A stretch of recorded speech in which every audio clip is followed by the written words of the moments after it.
오늘 여러분들 그 신규 교사 임명장 수여식 있기까지 정말 인간으로서 할 수 있는 긴장감 최대치를 가지고 쭉 일을 해오신 분들이 계십니다. 바로 교원 인사과이거든요.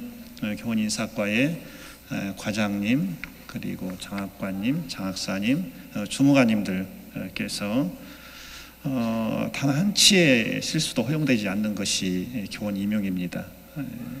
그래서 늘 긴장하면서 때로는 밤잠도 놓쳐가면서 이렇게 준비를 해 오셨고요. 그리고 2010년까지만 하더라도 이런 형식의 수여식을 하지를 않았습니다. 그때는 한 4분에서 5분 정도 대표로 임명장을 받고 나머지는 그것으로 대신하는 걸로 이렇게 했거든요. 물론 참석은 다 하고.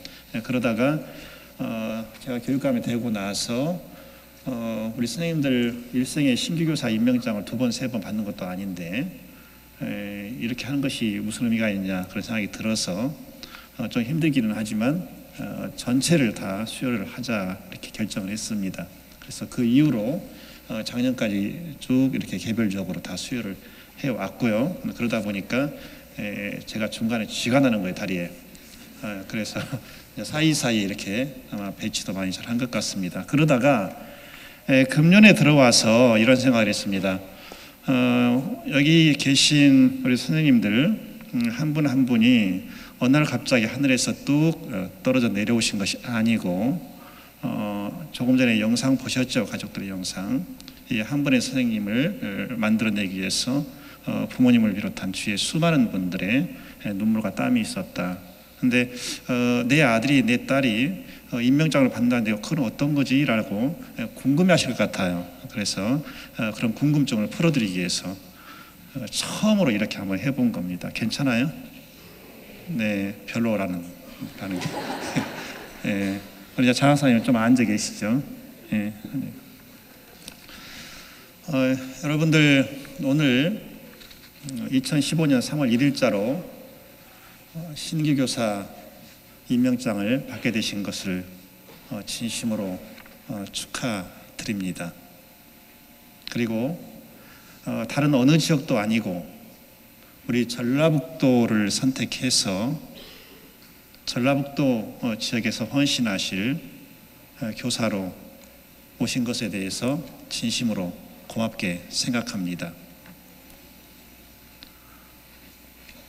이 순간에 이르기까지 여러분들은 남모른 그런 고난, 고통 겪었을 것이고 또 아까 최고령자 선생님께서 쭉 읽으셨던 것처럼 정말 눈물도 많이 흘리셨을 겁니다. 여기 오기까지 그냥 단순하게 그냥 공부 잘했으면 오신 것은 아니라고 생각을 합니다. 오늘 교육감인 제가 여러분들께 교사 임명장을 드렸습니다. 하지만 이걸 정확하게 해석하면 교육감이 드리는 것이 아니라 대한민국 국민이 그리고 전라북도 도민이 여러분들께 교사 임명장을 드린 것입니다. 아까 선서장에 기록되어 있었던 것처럼 헌법과 법률이 정하는 바에 따라서 여러분들은 대한민국의 교원의 자격을 취득을 한 것입니다. 3월 2일 여러분들을 기다리고 있는 사랑스러운 우리 아이들을 만나게 됩니다. 아이들은 굉장히 설레면서도 때로는 두렵기도 합니다. 내가 만날 선생님이 어떤 분이실까 그런 마음을 아이들은 갖고 있다는 것입니다. 그 아이들 곁으로 다가가서 아이들을 잘 품어주시고 따뜻하게 손을 잡아주시기를 바랍니다. 우리 아이들은 교사의 눈물을 먹고 자랍니다. 교사의 눈물 없이 아이들은 성장할 수가 없는 겁니다. 이 아이가 과연 변할 수 있을까? 이 아이를 낳아서 키우는 부모는 얼마나 힘들까? 그런데 그 아이가 어느 날 변하는 모습을 보고 교사는 울지 않을 수가 없는 겁니다. 감동의 눈물을 흘리는 겁니다. 그 눈물을 먹고 아이들은 자랍니다. 내가 이렇게 교사로서 할 수 있는 최선을 다했음에도 불구하고 왜 어쩌면 이렇게도 단 1%의 변화도 없나, 그런 고통에 빠질 수도 있습니다. 그때 흘리는 눈물이 있다는 겁니다. 그 눈물을 먹고 아이들은 자라게 되어 있습니다. 아이들은 실수할 수 있습니다. 아이들은 거짓말을 할 수도 있습니다. 그래서 아이들인 것입니다. 교육에는, 우리 아이들에게는 기다림이 필요합니다. 여러분들께서 이 자리에 오시기까지 여러분 부모님들 얼마나 오랜 세월을 기다리셨습니까? 마찬가지로 여러분들이 가르치게 될 우리 아이들에게는 기다림이 필요합니다. 서두르지 마시고 언젠가는 이 아이가 변할 거야, 그런 확신을 가지고 아이들을 이끌어 주시기를 바라겠습니다. OECD 34개 회원국을 대상으로 어느 대학 교수가 중학교 교사들의 직업 만족도를 조사한 게 있습니다. 거기 이런 항목이 있습니다. 다시 태어난다면 교사의 길을 가겠냐라는 질문 항목이 있습니다. 한국의 교사들 중 무려 36%가 아니오라고 답을 했다는 겁니다. 아니오라고 답을 했다는 겁니다. 이건 뭘 뜻하는 것이겠습니까?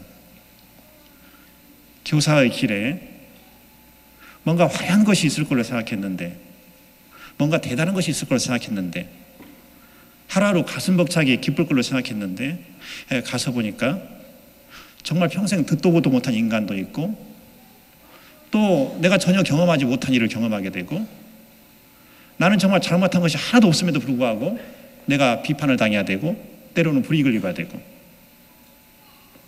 더구나 우리 대한민국은 철저하게 교육부가 지방교육을 틀어막는 그런 체제를 유지하고 있지 않습니까? 그래서 대한민국 교사들이 OECD 다른 어느 회원국 교사들보다 교사의 길에 대해서 친절을 느끼고 있다는 겁니다. 하지만 이미 여러분들 삶에는 주사위가 던져졌습니다. 회구는 없다고 생각하시면 됩니다. 그 길 그대로 쭉 가십시오. 여러분들 겪는 당하는 고통을 최소화시켜주는 것, 그것이 이 교육감이 하는 일입니다. 교사에게 몰아치는 비바람을 막아주는 것이 교육감이 할 일입니다. 그 일은 교육감이 감당할 겁니다. 교육감은 교사를 바라볼 때 교사 중심으로 바라봐야 합니다. 교사는 아이들을 바라볼 때 아이들 중심으로 바라봐야 합니다. 그래야 서로 맥이 통하는 것입니다. 그래서 여러분들, 내가 교사로서의 삶에 성공했느냐 성공하지 않았느냐, 그것을 판단하는 척도는 딱 하나라고 생각합니다. 언젠가 정년이 되어서 교사의 길을 떠나는 그 순간에 지나온 사람이 너무 감격스러워서 내가 어떻게 이렇게 내 인생을 이렇게 정확하게 아름답게 멋지게 살 수 있었나, 그것이 너무 감격스러워서 눈물을 흘리면서 다시 태어난다 해도 이 길을 가겠다, 그 말이 여러분들 입에서 나오게 된다면 여러분은 분명히 교사로서 성공을 하신 겁니다. 세상에 수많은 직업이 있지만 교사의 직업과 다른 수많은 직업과는 비교할 수 없는 것이 하나가 있습니다. 그것은 교사의 직업은 순성직이라는 겁니다. 하고 싶어도 그 말 다 하지 못하고, 당하고도 제대로 표출을 못하고,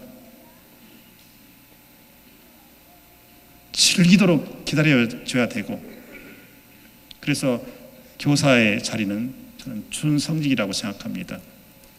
그 자세로 가주시면 고맙겠습니다. 정말 걸어가시다가 힘들 때 그때 교육감에게 연락을 하십시오. 나 정말 힘들다고. 그러면 가서 손을 잡아 드리겠습니다.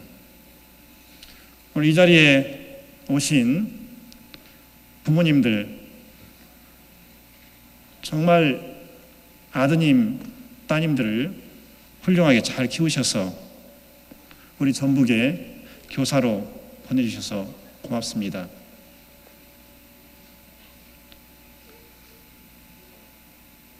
조금 전에 말씀드렸던 것처럼 우리 선생님들 억울한 일이 당하지 않도록 제가 교육감으로서 할 수 있는 최대한의 역할을 다 할 것입니다. 최근에 일부이기는 하지만 우리 선생님들 부모님 중에 이런 분들이 계신답니다.